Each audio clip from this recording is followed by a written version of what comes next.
Isyu. Serbisyo publiko. Aksyon Radio! Sa Bacolod, Aksyon Radio. Aksyon Radio!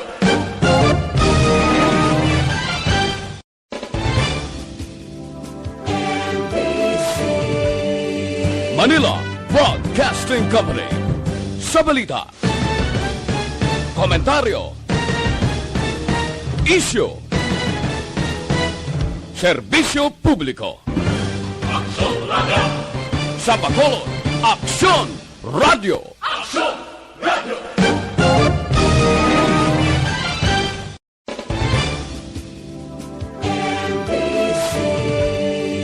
Manila Broadcasting Company. Sa balita, komentaryo, isyu, serbisyo publiko. Aksyon Radio! Sa Bacolod, Aksyon Radio. Aksyon Radio!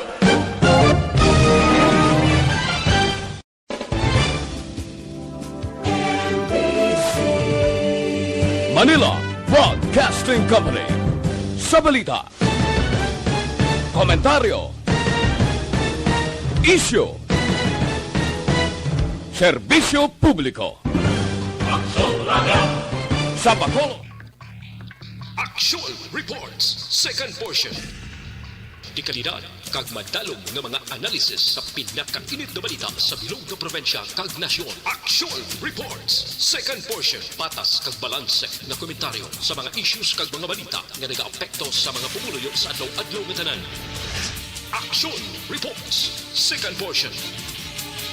Upod sa veterano kag respetado nga komentarista, Aksyon Fred Salanga. Karon nga adlaw Huwebes pitsa 18 na bulan sang Marso tuig 2021.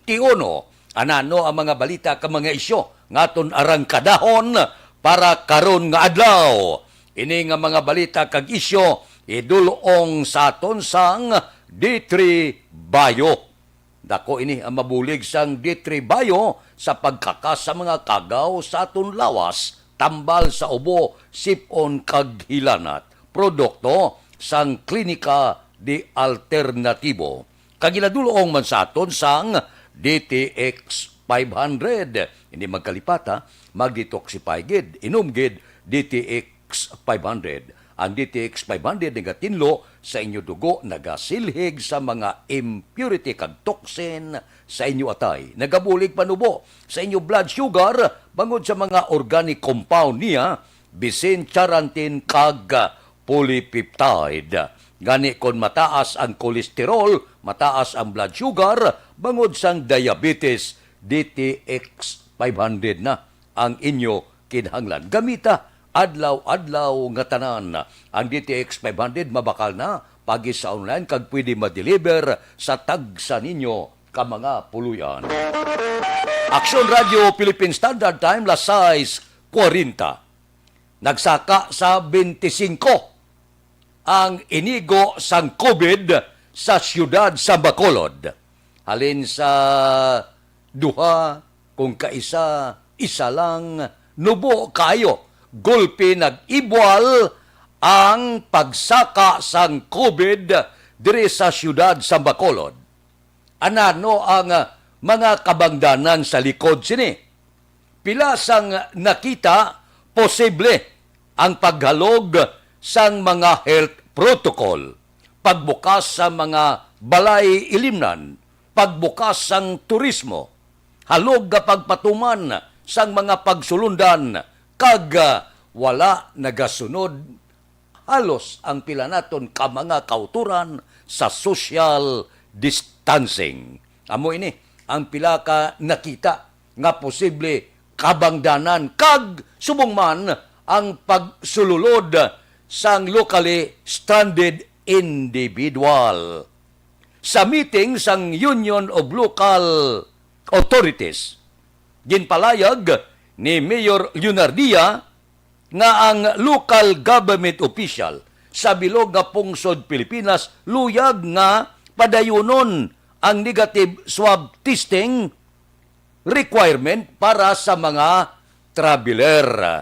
Ang pagsaka sa COVID-19 sa Bacolod na trace ini sa local stranded individual. Amo ini ang nakitaan. Pero kinanglanan siguro nga pagpatuman kag hugot nga pag-monitor gid. Lantawan nyo lang sitwasyon kung Domingo ang beaches naton puno, wala social distancing, porte ya, ga inagbayanay, ga dinumugay, pila ina ka mga bagay nga dapat tutukan sang aton lokal nga pang-gobyerno. Kinanglan, kung may ara pagpalayag, may aksyon. Kay kung hagad lang kita sang paburo sang pila ka mga hala, paburo sugilanon, waswas dire, explicar dire, kag wala aksyon, ati wala tamay mo. Masaka lani nga masaka ang kaso. So, subong pa lang, kinalan aksyonan na. More aksyon, jutay hambal. Para matapna nato nini, kag magnubo naman ang aton kaso sang COVID. Kinanglan subong sa Bacolod, aksyon! Aksyonan ta, libuton ta, ang pila ka mga lugar nga masami ginadugukan sang mga tao nga wala nagatuman sang social distancing. Libutan nyo bala? Ang aton baybayon kung Domingo, dira makita ninyo. Kung daw ano ang pagpinagusto sang aton sini mga kauturan. Wala na ya. Social distancing wala ginasapak. Ga dinumugay sa swimming pool mo. Ako ya saksi gid ako. Kaya naglibot ako sa Domingo, sos porte. Lingko amo na ni. Amo na ni siya ang bangda naman sa pag-ibwal sang COVID. Aksyon Radio Philippine Standard Time Lasais 43. Mabalik kami pagkatapos ini.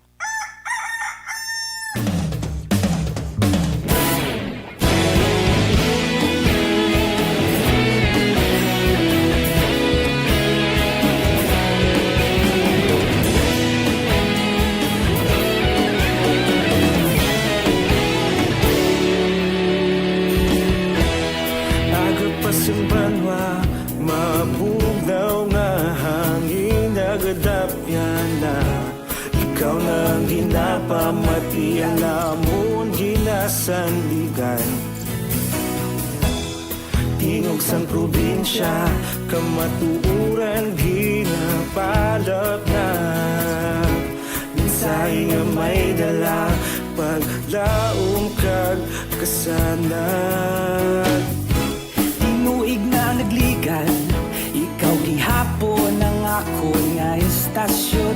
Sa pagudlak sang adlaw, sa pagtuhaw sang biton. Mga balita nga dala inspirasyon. Aksyon radyo, Bacolod man sa gihapon. Padayon Aksyon radyo, Bacolod saludo sa imo. Padayon Aksyon radyo, salamat isa pagserbisyo.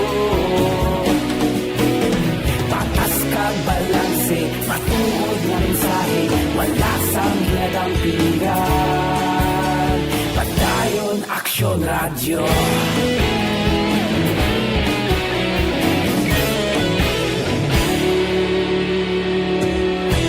Bacolod nun kag Negrosanon, inyong pamatian. Istasyon nga nagapalaplag sang kamaturan. Mabakod nga prinsipyo, reporter handa sa serbisyo. Kahapon, karon kag sa gihapon, kita magapadayon. Tinuig na nagligan, ikaw gihapon ang ako nga istasyon. Sa pagbutlak sang adlaw, sa pagtuhaw sang biton. Mga balita na may dala inspirasyon. Aksyon radyo, Bacolod man sa gihapon. Padayon Aksyon radyo, Bacolod saludo sa imo. Padayon Aksyon radyo, salamat kit sa pagserbisyo. Patas kag balanse, matuod na mensahe, wala sang ginadampingan. dapigan. Padayon Aksyon Radio. Una sa balita, una sa aksyon. Sa Bacolod, Aksyon Radio. Una sa balita, una sa aksyon. Sa Bacolod, Aksyon Radio. Kita ulog na na'y SalangaNo nga kahintangan. Responsable na pagbalita, pagdahil na ipalaknan. Malasig pero sigurado, aksyon na may dala pagpalanggan.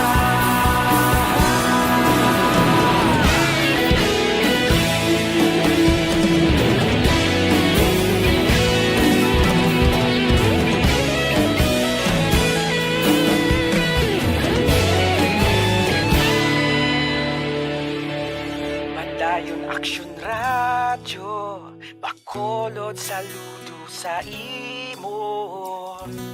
Padayon Aksyon Radio, salamat gid sa pagserbisyo. Padayon Aksyon Radio, Bacolod saludo sa imo. Padayon Aksyon Radio, salamat gid sa pagserbisyo. Patas kag balanse, matuod ng mensahe, walasang ginadampigan. Padayon Aksyon Radio.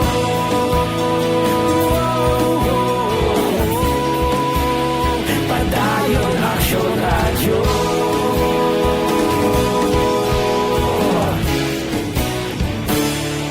Padayon Aksyon Radio.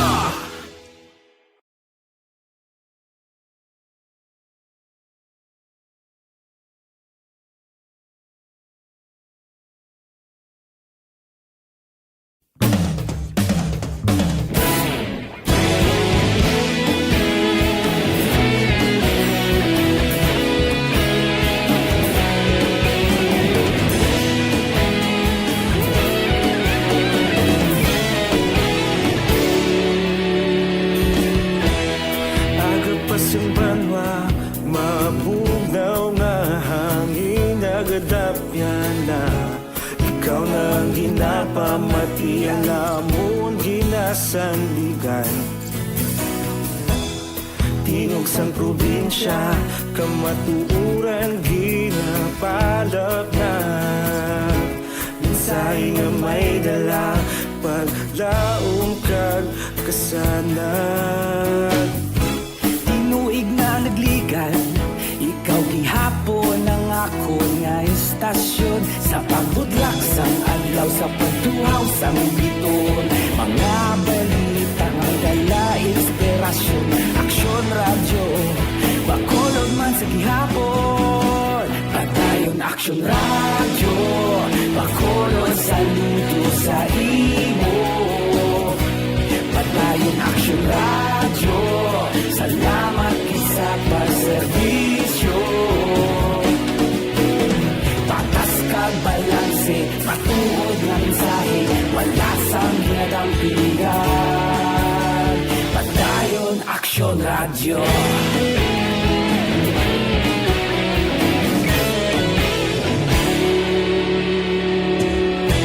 Bacolod nun kag Negrosanon, inyong nga pamatian. Stasyon nga nagapalaplag sang kamaturan. Mabakod nga prinsipyo, Barangay 11-19 kag Tangob, no? Ining preventive suspension klaruhon talang. Wala ini nagkakahulugan nga ining mga barangay kapitan nakasala gid. Ambot silingon, ginpapanaugan lang sang preventive suspension para nga hindi makasablag, hindi maka-impluensya sa investigasyon. Ambot silingon, nagapatigayon pa ang investigasyon kag ang kaso ara pa sa ombudsman. Wala pa ini matapos ang kaso. Ginpabalik lang sila kay nagtakop na ang 6 kabulan nga preventive suspension. So, ginaangan-angan pa sang tatlo ka mga barangay kapitan kung ano ang desisyon sang ombudsman. Repaso pa ini nga kaso. Pero ang leksyon dire, simple gid lang. Nga kung ano ang mga programa sa gobyerno, dapat kung ano ang guidelines sa programa, tumanon. Siguro posibilidad ng iban nga barangay kapitan, may mga ideya man nga ila nga luyag nila i-implementar sa Special Amelioration Fund. Katulad sining kung tag 6,000 abi ang batunon, siguro sa konsensya kag sa plano sa iban nga barangay kapitan, nya imbes ka 6,000 ang batunon sa isa, abi niya ibanan tani kag ihatag sa iban nga wala gidya sang mabaton. Posible honest mistake ang natabo.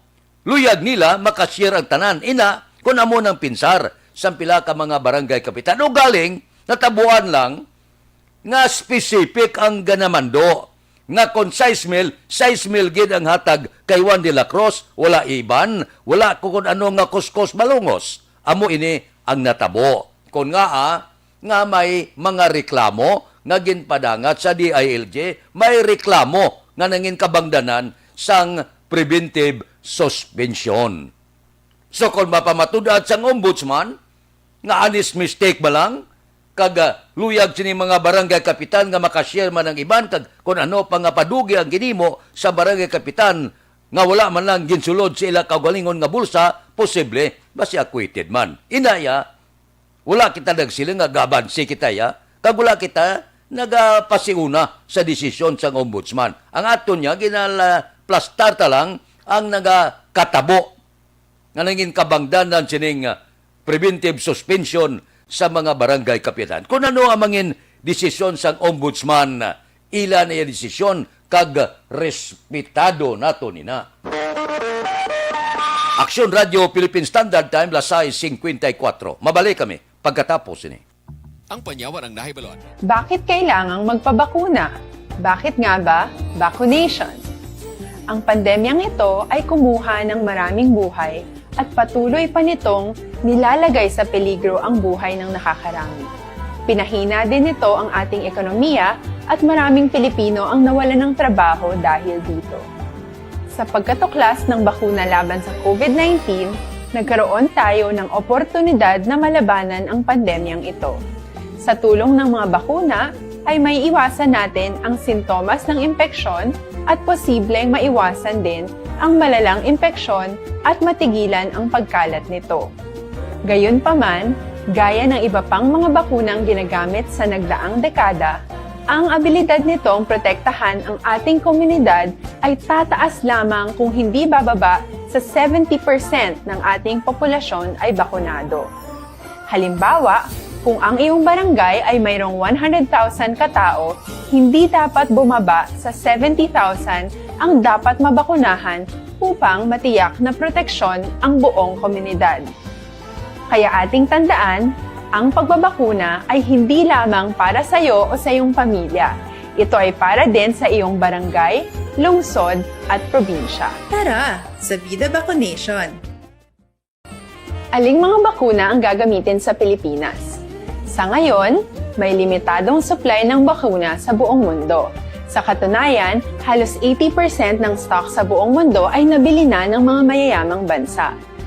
Dahil dito, walang iisang kumpanya ang maaaring mag-supply ng 110 million na bakuna sa Pilipinas, kaya naman nakikipag-usap ang ating gobyerno sa 7 manufacturers. Sinisiguro natin na ang mga bakuna nito ay makakatanggap ng Emergency Use Authorization at kung may EUA sila, doon lamang sila bibilhin at gagamitin ng ating gobyerno para sa ating vaccination program.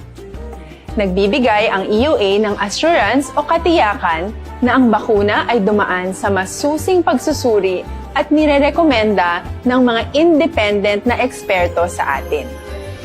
Hindi mo rin kailangan mag-alala. Ang bakuna laban sa COVID-19 ay hindi magbibigay sa iyo ng COVID na sakit. Tara, sa Vida Vaccination! Magkano ang babayaran ko para mabakunahan? Ibibigay ng gobyerno ang bakuna ng libre. Wala kang dapat bayaran para magpabakuna. Tara sa Vida Vaccination. Sino ang unang makakapagpabakuna? Dahil kailangan nating masiguradong patuloy na makakapagtrabaho ang ating health system para maalagaan tayo, ang mga medical frontliners ang unang makakatanggap ng bakuna. Susunod dito ay yung mga eligible na senior citizens dahil sila ay nasa greatest risk ng severe infection o kamatayan. Alam natin ito dahil sa ating lokal na datos na mas mapanganib ang COVID-19 sa mga matatanda. Ang pagkakasunod-sunod na kung sino ang unang makakatanggap ng bakuna ay natukoy sa tulong ng mga eksperto. Tara sa Vida Vaccination. Kailan at saan ka dapat magpabakuna? Ang inyong national government ay nakikipag-ugnayan sa mga lokal na pamahalaan upang maihatid ang bakuna sa inyo. Ang lokal na pamahalaan or LGU nyo ang maghahanda ng pagpaparehistro at pag-ayos ng schedule ninyo sa pagpapabakuna. Mangyaring abangan ang anunsyo at instructions na magmumula sa inyong mga mayor or governors ukol dito. Tara sa Vida Vaccination. Ano ang kailangan mo bago magpabakuna? Habang hinihintay natin ang pagdating ng mga bakuna, kumuha lamang ng impormasyon sa mga mapagkakatiwalaang sources. Magtanong lamang sa mga licensed medical professionals ukol sa wastong pagbabakuna para sa COVID-19. Matuto rin tayong mag-verify ng ating mga nababasa. Presyo, idulong sa inyo sang Santon Plus Herba nga habon, 100%. Dinig. Tanging tamang impormasyon lamang ang makakapaggabay sa atin sa ating desisyon na magpabakuna. Ang inyong health history ay mahalaga din sa pagtukoy kung dapat ka bang bakunahan o hindi, kung anong bakuna o angkop sa iyo. Kaya naman, importanteng seryosohin natin ang health screening na ito. Magpakita sa araw ng inyong screening at ideklara ang inyong complete health history, gaya ng allergies o mga risk factors. Radio Philippine Standard Time, lasay 59. Ariho, ining report bala makailintriga man ining karon niya papili kuno kon daw medyo nuisance candidate ka, sukton ka, multahan ka 100,000. Pero para sa ako, may diferensya ning aton laye mo. Kay sa aton laye nagasiling, sa aton konstitusyon, paano ikaw makapapili?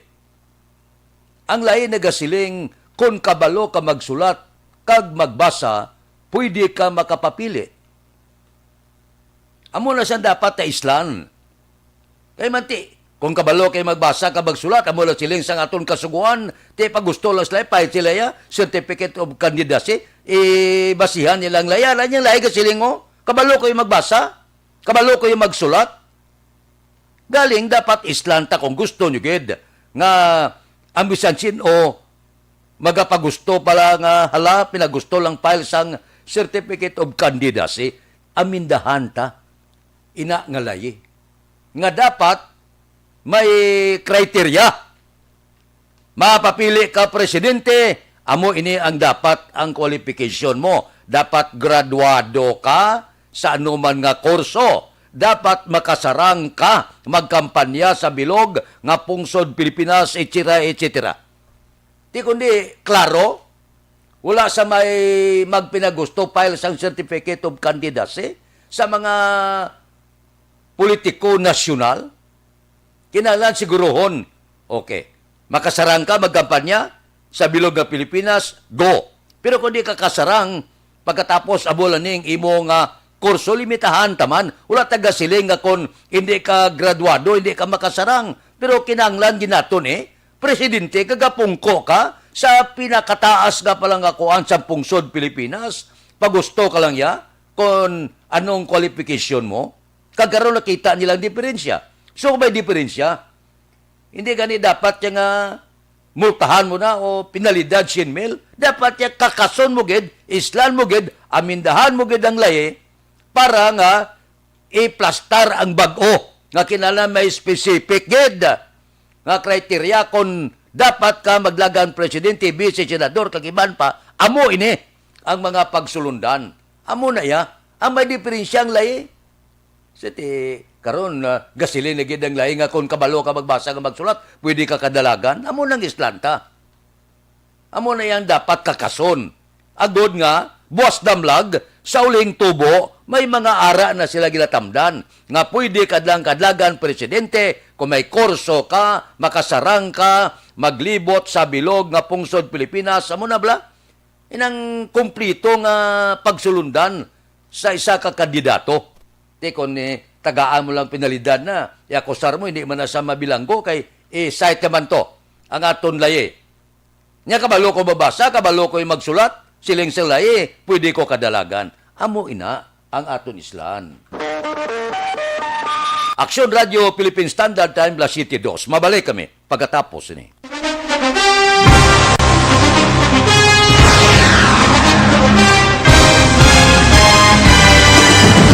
Mga balita nga una nabatian, mga impormasyon nga nakaapekto sa pagpangabuhi sang tanan, drama nga naghatag kabuhi sa istorya sang paglaom, paghigugma kag pagpasimpalan, serbisyo nga makatalandog balatyagon kag nagbunga sang pagsanyon, istasyon sang tanan sa sulod na sang 51 ka tuig, istasyon nga hindi kamupag kalipatan. 7 ka mga kongresista, 1 ka gobernador ang araw sa nagkulist sampedaya ti pamangkot to nagligad para pamaninga ning nawagay sa ngalan wala to naman nga maglapit na lang ang eleksyon pagwa. Sakit lang kung kayo nga katapos ang media nga mag-report lang sa senaryo kabisan mahatagan kamo tsansa nga makapalayag sa inyo hibubunot batok sa pulis. Jaya kontra Wala niya tsansa mo. Nagpasarhag na ang kamera. Wala ang ila counterpart sa Senado. Nagpabungol-bungol. Kamuda daw ga pinagusto lang sa kamera. Insulto sa Senado. Una sa balita, una sa aksyon, Sabado, Aksyon Radio. Today, DOA is confirming that a 38-year-old female Chinese patient under investigation, or PUI, is positive for the novel coronavirus 2019-10-CoV. I issued an order to Executive Secretary Major Dia clearly laying down the responsibilities of each department in implementing the Bayanihan to Heal as One Act. Makabig nga pinakadako nga hangkat nga natubang sang pungsod Pilipinas ang COVID-19 pandemic. Tanan nga sektor ang apektado. Tanan nga kinahanglan sang pagtamod kag nagakaigo nga pagserbisyo. Bisan pa ang industriya sang pagwaragwag nagapangatubang sang kaangay nga pagpanghangkat. Apang Aksyon Radio Bacolod wala nagbiya sa pagpangalagad sa kahanginan sa pihak sang kabudlayan, peligro kag risgo nga dulot sang pandemya.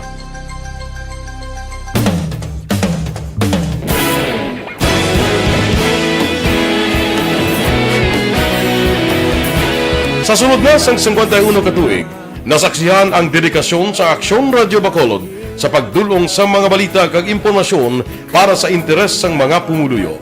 Pila na ka henerasyon ang nag-agi, komitido sa gihapon ang Aksyon Radio Bacolod nga mag-alagad sa kahanginan nga tampad, wala sang ginadampigan kag ginahalungan ang kamatuuran. Sa tunga sang mainit nga away sa politika, ang istasyon nagapabilin na nga patas sa pagtalakay sa mga isyu kag problema. Bilang tagbantay sa kamatuuran, ginatagan sa importansya ang tawhanon nga kinamatarong kag nagakaigo nga proseso agud mawaragwag sang husto ang balita kag malikawan ang paglaptas ang sala nga impormasyon. Sa pagluntad sang kalamidad, gindulong sa inyo ang sitwasyon sa palibot kag padayon nga nagahatag sang pahanundom agud maluwas ang kaugalingon, ang pamilya, kalakip na ang tanan nga kaaksyon. Sa tion sang kasubo, nanari-sari nga mga matahom nga drama ang nagalingaw sa inyo. Ang inyo reklamo amon ginpamatian kaginhatagan sang aksyon. Padayon ang reforma sa serbisyo ang ginahimo sa Aksyon Radio Bacolod agud madulong ang balita sa diin ka man nga bahin sang kalibutan. Ang Aksyon Radio Bacolod nagapanguna sa kadamuon sang online engagement sa isla sang Negros. Ang Facebook followers sa istasyon ang nagdangat na sa masobra tunga sa milyon. Bacolod kag Negros anon inyong pamatian. Istasyon nga nagapalaplag sang kamaturan. Humalin sa tutubtub subong, nagapanguna sa gihapon sa balita, serbisyo publiko kag kalingawan ang Aksyon Radio. Napili bilang finalist, Aksyon Radio Philippine Standard Time, La City Size, ang mga balita kag isyu nga inyo nabatian gindulong sa aton sang D3 Bayo. Standby na sa aton Aksyon Balita Morning Edition. Liwat magadulong sa aton sa mga balita lokal, national, international, sports kag artista. Upod kita. Aksyon Boy Duran kag Aksyon Edin Aboso. Aksyon Fred Salanga. Una sa balita, una sa aksyon. Sa Bacolod, Aksyon Radio.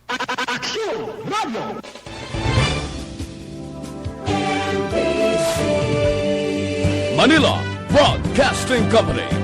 Sa balita. Komentaryo,